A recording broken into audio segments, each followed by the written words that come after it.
A very happy new year for 2023, and this year is going to be the most exciting year of changes to Australian immigration law that perhaps has ever taken place, and we will be there to guide you through it step by step as it all unfolds. I'm Karl Konrad, and this is Australian Immigration News, brought to you by Australian Immigration Law Services here in Sydney, the company I founded 23 years ago. Well, the Immigration Minister Andrew Giles wasted no time after Christmas Day announcing that the government has slashed the visa backlog, hitting the 600,000 milestone. Remember, it was just on the 16th of November the Minister announced the backlog was down to 755,000, so we are looking at about 150,000 reduction in just 1.5 months. If this rate continues, the backlog should be cleared by the end of April. Something to look forward to indeed, so fingers crossed.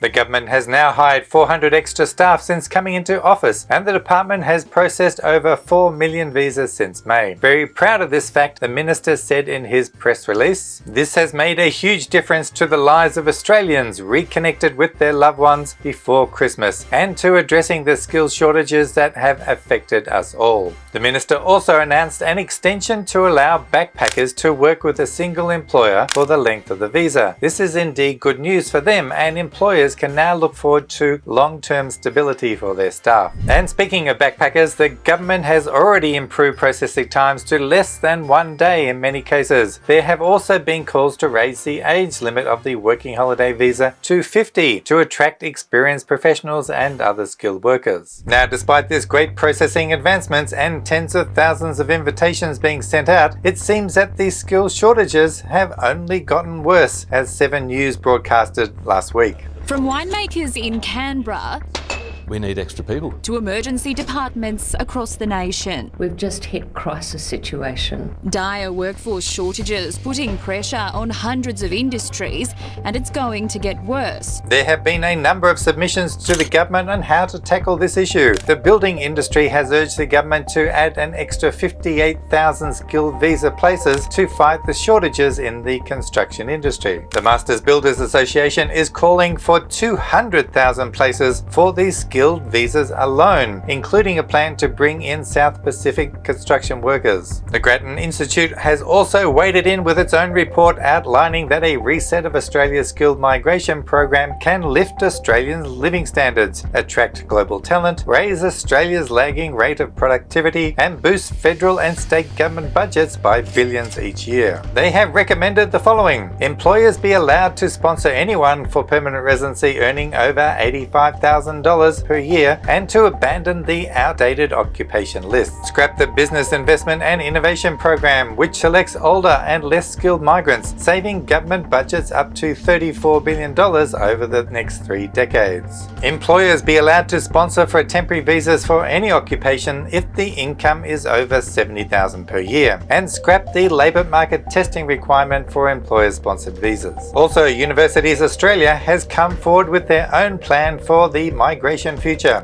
Universities are calling for temporary graduate visas to be automatically granted to all international students upon completion of their study. Create a priority system like the Green Card in the United States to introduce nimbleness and flexibility to Australia's migration system. Replacing the GTE, the Genuine Temporary Entrant Visa requirement, with a Genuine Student Visa requirement to ensure that student visas are not used by non-genuine students. And speaking of a call to scrap the GTE, the Australian newspaper has reported that many student visa applicants from Myanmar are being refused their visas. The article cited a high number of visas were refused, saying they did not provide a strong enough incentive for the applicant to depart Australia upon completion of their studies. Of course, this is nothing new for the GTE to be used in such a ridiculous manner. For those of you who missed our video about how student visa processing leaves much to be desired, you can find a link here and at the end of our video. Now, Western Australia seems surprised at the huge increase of people looking to move there. Well, plenty of people make a sea change or a tree change, but what about packing your bags and relocating to the West Coast?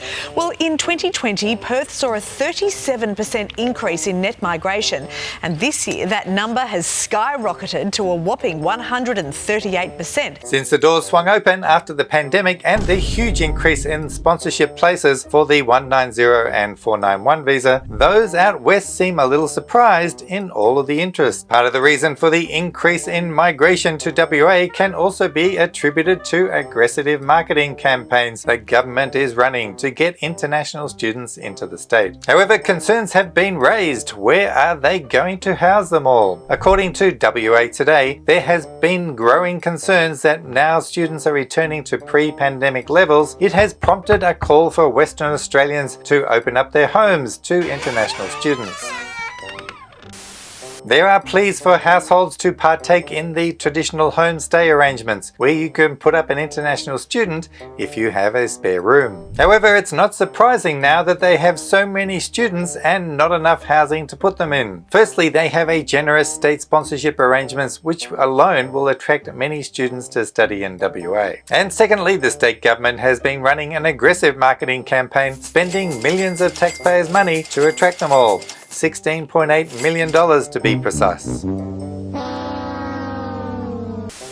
And as part of that marketing strategy, payments are being made to education agents of $500 per student enrolling in VET or ELICAS providers and $1,000 per student who enrolls in a WA university course. So when your education agent is pushing you to study in Western Australia, now you know why. Perhaps that money could have been better spent on hospitals or something more useful. The Western Australian government doesn't seem to realise that all they need to do is offer a good sponsorship programs for the 491 and 190 visa, and they will be flooded with international students. No more incentives required.